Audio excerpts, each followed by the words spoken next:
Alright guys, tonight I just finished the cruise control on my '03 Ford with the '05 Cummins in it, and just got the cruise control working. I was pretty excited about it and decided I'd make a video about it. So let me go over to the paperwork here and show you what I had to work with. Alright, so now this shows you what you're going to get. You're going to have a Dodge wires, the Ford wires, of course, other stuff. All right, I think you can get this online actually. So, of course, disconnect the batteries, remove the fuse panel, locate the wires. All right, so now get the light. That is where you're going to hook the black green up. There's a plug like that right up under the steering column. It's really easy to notice because of the yellow right there. It's the only one in there like that. So you should be able to find that with no problem. And like I said, that's where you need to solder them in. Be sure to tape them back together because you do not want those to touch. All right, let's go to the next page. All right, so number 5, that is the 5-volt connection, and that's where I hooked it in. That is actually your throttle apps. That's what it says. So you need to get it off the Ford. Don't mess with the Dodge pedal, of course. And that one wire there is your 5-volt source. So you need to connect that up to your box. I'll get up under there and show you. Of course, like I said, on the box you got a blue, violet, green, black, yellow, and orange wire. So the next one's down is your which color did they say? This is violet and blue. Okay, I call it purple, but anyway, so those actually run from your Cummins wiring harness. We will go over where they go, or where they come from actually, in just a minute. The orange wire, that one actually hooks behind your cluster, and it just to show you the green circle whenever you set your cruise control or turn your cruise control on. You do not have to connect it, but I went ahead and connected mine. That's where it connects from. You got to pull your cluster all the way out, and it's that wire right there. So then you got to mount the box. I'll show you where my box is mounted in just a little bit. So this cruise control will not work below 40. I'll tell you a good reason why it should not work below 40 after this. Let me go over all this and I'll tell you the good and the bad about it. So, oh yeah, your high idle. If you got pin 9 on your Cummins, you can do a high idle function. And mine actually did, so I went ahead and wired it in. That'll give your voltage whenever if you need to test if it doesn't work, which mine actually worked, so I didn't go back and test them all. All right, so like I said about the pin number 9 to get the high idle, so you need to check for that, and if it does, of course, you can have your high idle. So then you got your 6.0. I showed you where the black and green wire hook up already below the steering column. So let's go down to, this is what you need. So the orange wire, of course, does the cluster. I went over that, the yellow wire, where you get that from. All right, so then the blue and the violet wire.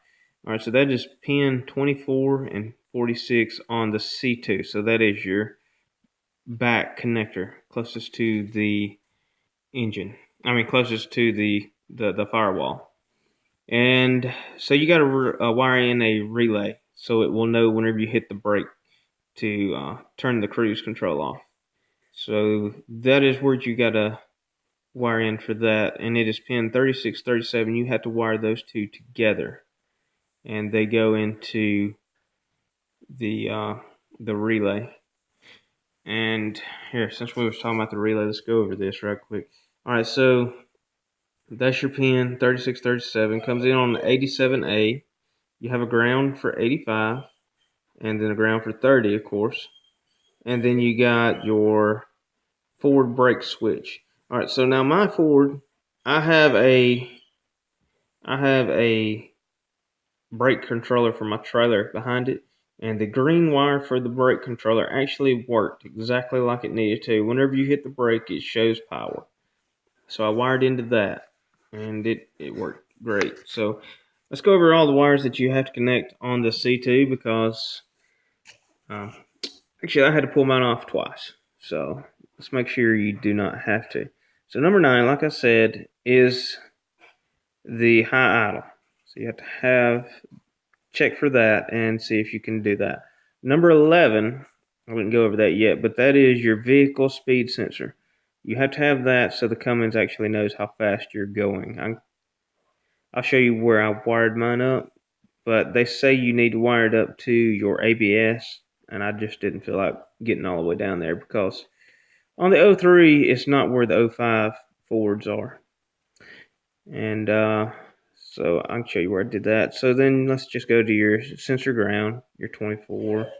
Then you got 36, 37, the two wires you have to connect together. And then your 46 wire, which your 46 wire is your violet that goes to the little box. So 46 and 24 go to the box. So your sensor ground and your switch number 1 signal. And let me see if I can get this focused. So this is what colors my wires were. I can't say that yours is going to be exactly the same, but pin 9 was a yellow green. Pin 36 was a brown yellow. That's with a yellow stripe, and of course yellow with a green stripe. 37 was green with a white stripe. 24 was it was actually dark purple. I know I wrote down dark blue, but I really couldn't tell.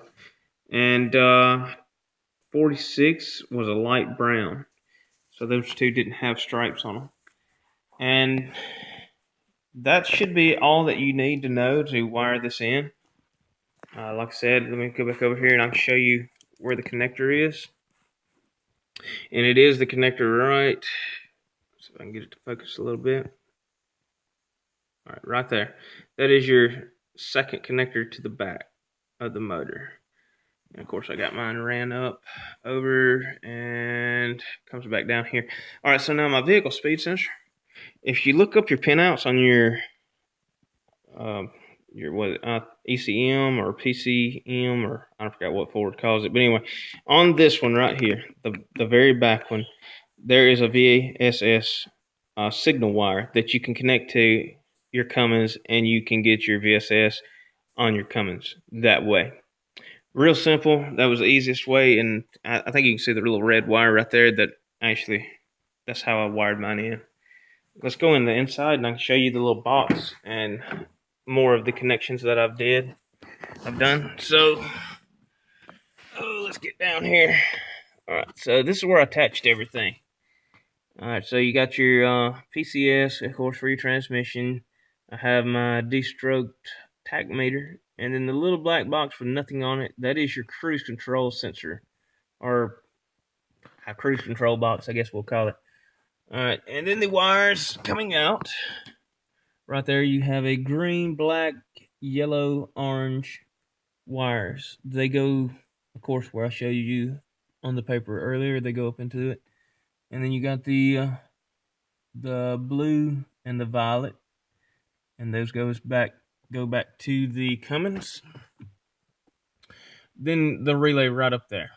That one, that's where I put my relay for my brake to whenever you hit the brake to unset the cruise. But that was a quick overview, kind of what I've done on mine to get the cruise control to work. So now let's so good thing is it actually does hold speed really well. The only bad thing, I'll tell you this, the only bad thing is your transmission does not see the TPS signal anymore. Whenever you got the cruise control set, the TPS is set on the lowest setting. Basically, whenever you're completely off the throttle, that's what your TPS is going to sit at with the cruise control going. So you definitely will not get it to shift down. It's going to stay locked into overdrive no matter how hard. I mean, it can go to the floor. It will definitely will not shift down. So that's the only bad issue that I've seen so far with it. But like I said, the cruise control works great. Works just as good as a regular cruise control. And I really like it for interstate driving and stuff like that. So that is it. If you have any questions or if I can help you any way, just send me a message on YouTube and give me a like. Thanks. Bye.